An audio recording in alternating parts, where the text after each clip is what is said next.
Another Nerf zombie blaster emerges. A new hobby shop brings Chinese designs to the West. And 3D designers offer evolutions of new products. I'm Grim. I'm Vile Mods. I'm Brett. And sometimes he wears a beret. We are your hosts. All that and more in the 29th episode of the Foam News Collective. Be sure to like the video, and if you haven't already, subscribe to the channel. Now, on to the news. Finally resolving the Zombie Infection 3 leak from episode 18, Corvalith found a listing and images for a Nerf zombie series blaster called Corrupt. The Corrupt appears to be a bolt-action springer similar to the Fortnite BASRL with chaotic ink detailing on the shell. With 22 elite darts and a retail price of 25 United States dollars, this rounds out the initial wave of Nerf's new zombie series. But public opinion has been mixed about the aesthetic. What do you think? Let us know down in the comments. Hasbro is cutting costs to the Nerf brand. An article in the Wall Street Journal from Kristen Broughton describes Hasbro's underperforming year in the toy business and outlines their cost-saving plans for 2025. Amidst a global toy sales slump of 7%, Hasbro saw a revenue drop of 15% from 2022 to 2023, and as of February 26th, its stock price was down 12% from the year prior. Hasbro's CFO Gina Goddard increased the company's cost savings goals to $750 million, as Hasbro has already begun reviewing costs of toy and game components in late 2023. Focusing in on Nerf, Gina notes that they've looked at plastic thickness, packaging, and more, and that Hasbro spends more at every step of the Nerf production process than its competitors. This brought about a list of 40 cost savings ideas, 8 of which could save the company $10 million. But the CFO says if these ideas harm the quality of their products, they will not be implemented. This comes after and already takes into account Hasbro's decision to lay off 20% of its workforce, or 1,100 people, back in December of 2023. That month also marked the sale of the TV and film division of E1 to Lionsgate for $375 million. Not every cost-cutting idea is listed in the article. There's a strong chance that many have already been implemented, including the aforementioned plastic thickness and packaging changes. So expect more changes from Nerf as 2024 progresses, and hopefully, as Hasbro's CFO says, with no impact to quality. Good thing I already bought this Nerf shirt. Sounds like it's gonna either go up in price or down in quality. Or maybe not. They said it's not going to impact quality. I know what I've got. On their first new episode since the reveal of the Nexus and Aeon Pro X, Brandon and Brian of Dart Zone revealed some additional details about those products, along with making some big claims. Most notably, they described the new skinny pusher system as a new design that does not cause air loss and encouraged users to open up the blaster and reverse engineer it, but also stated that the design is patent pending. Around 6 minutes into the show, Brandon claimed that the Nexus Pro is, quote, the most accurate mass market blaster that is on the shelves, period, unquote. Dart Zone will also sell a set of upgrade and downgrade springs and a spacer, which will take the 200 FPS default performance either up to 250 or down to 130. Issuing the casual lounge chair format of previous episodes, this video changes more than just the show's backdrop with a shift in tone. For the first time, the hosts mentioned the 3D printed blaster market and referred to a competitor, Worker, by name. They also emphasized a focus on the international market and having a company presence at events throughout 2024. Earlier this month saw the soft launch of Blast Pro Shop, a new online retailer serving the foam flinging community with an emphasis on importing new and interesting designs from the Chinese market. The shop is headed by Jared Sanford of Florida's Blast Adult Dart Tag League in collaboration with Chinese creator Think Big, Do Small, and already offers Diana, the XYO Unicorn, and a variety of accessories for both, shipped from a US distribution center. Jared plans to expand the shop's offerings with products from Swin, Worker, Foam Blasted, and others, and also has Canadian and European distribution in the works. This week, Blast Pro Shop opened up pre-orders for Think Big's Realm, a 3D printed bolt-action blaster available in 4 different colorways. Although the website is currently scant on technical details, Jared informed us that Blast Pro Shop's Realms will be high-quality PETG prints from industrial printers and are expected to perform around 250 FPS. Although these $250 pre-orders are expected to take several months to be delivered, in the interim you should keep an eye on the shop website and Jared's Nerf No BS Facebook group, where he and the rest of his team will be shedding some light on their upcoming projects leading up to the full shop launch. Creators in the hobby have risen to the new Nerf rival challenger and decided to make use of its interesting features. Paper Skeletons 3D started off with not one, but 4 new muzzle attachments that make use of the challenger's barrel lug and will set you back between 10 to 20 USD based on which style you choose.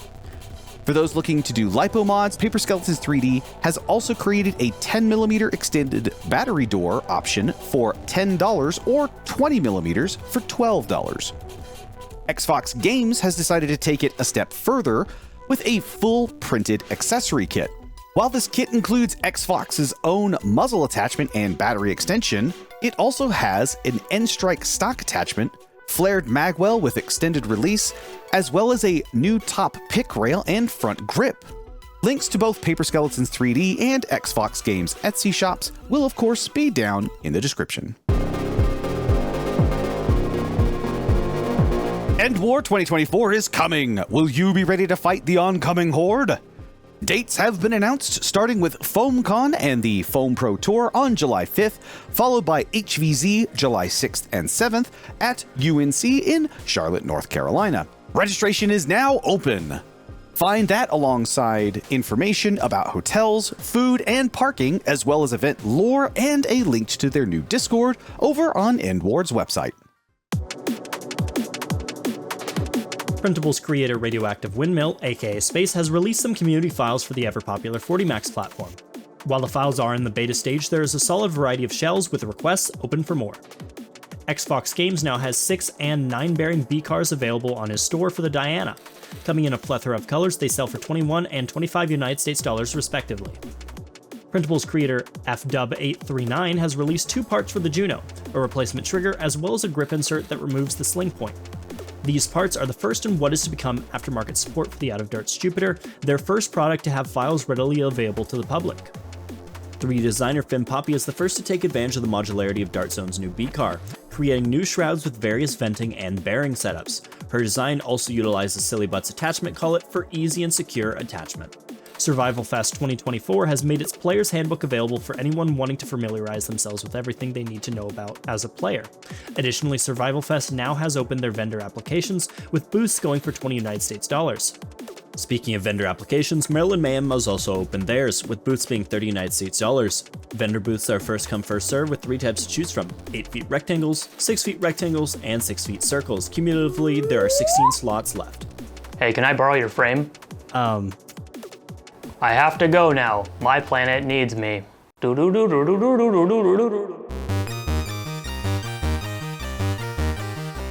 This episode, my sights are on Dylanstandfasts' crazy Vulcan Centurion integration thing. Reminiscent of the old Airzone Power Strike 48, this abomination holds up to 48 darts or 288 50 cal balls and can fire all of that in only a second. Built out of multiple blasters, a vacuum cleaner, drill motor, a custom planetary gear system, and even custom springs in each of the 12 mag tubes, it's the perfect level of genius and jank to get anyone's attention. My community crosshairs are trained on Parabellum 1262's Aeon Pro pump kit. In what appears to be a one-off build, the woodworking wonder has turned to ABS, creating a large pump-action overshell for an Aeon Pro painted blue. I love the color choices, as well as the angular sci-fi design that could easily be mistaken for a wooden blaster, especially with the wood foregrip. Details are scant, but I do see a metal barrel as well as a scar attached in some shots, so there's probably a bit of a power boost. Great work, Parabellum. This time I've got my sights on Not Ready to Die, another spectacular integration by Grimreaper 2458. Using blasters such as a MA40, Mediator Barrel, Raven, Strongarm, Maverick, and multiple others, they combine together as a beautiful mosaic of blasters. Best of luck to you and Merge Masters. Well done. For my community crosshair, I'm sighted in on Rocket Coffin Studios and his Halo Covenant Carbine. Underneath the beautiful bodywork and cosmetics is in fact a Nerf AccuStrike Alpha Hawk, which actually makes a lot of sense the more you look at it. By his own admission, this mod is not 100% complete, but you can still see a tease of it in hand in his latest YouTube review for the rival Challenger. So go check out his channel for more fantastic creations, cosplay, and reviews, and get subscribed because his next video might be a full overview of the Covenant Carbine. I got a deal for you. Send me the Covenant Carbine and I will use it in a war. You have no reason to, but I am officially asking you to. And that's it for the news. Be sure to like the video, subscribe to the channel, and let us know what you think down in the comments. A special thanks to our guest host and YouTube creator, Beret. Be sure to check out his YouTube channel linked down below. Also, make sure to catch the podcast where we'll be talking with Bruce Lidl, yeah, you know the rest, about his start in the hobby and answering questions from our Ko-Fi subscribers, out on streaming platforms Saturday and YouTube on Sunday. We also have a merch page. Check out our t-shirts, mugs, and more with our logo. Huge thanks to our subscribers on Ko-Fi, to our Discord moderators and contributors for all their help, and to you for watching. We'll see you next time. I'm Brett. I'm Beret. I'm Bert. I'm having an identity crisis. Although these $250 pre-orders are expected to take several months to be delivered, this is a $500 replica that I was able to find at the outlet for like $6, and it mostly works. All the way back in episode 2018, we... If you, tomorrow, like, I'm recording this after podcast, but like, can't believe I made the same mistake. Just the wart. At UNC in Charlotte, New North. Oh my God. In the interim, you should keep an eye on the shop, website, and Jared's all those takes, and nobody's gonna get the shedding some light joke. And listed for 25.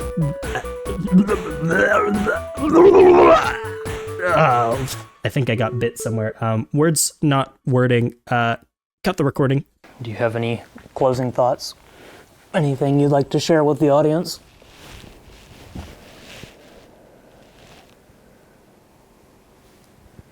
No? Nothing?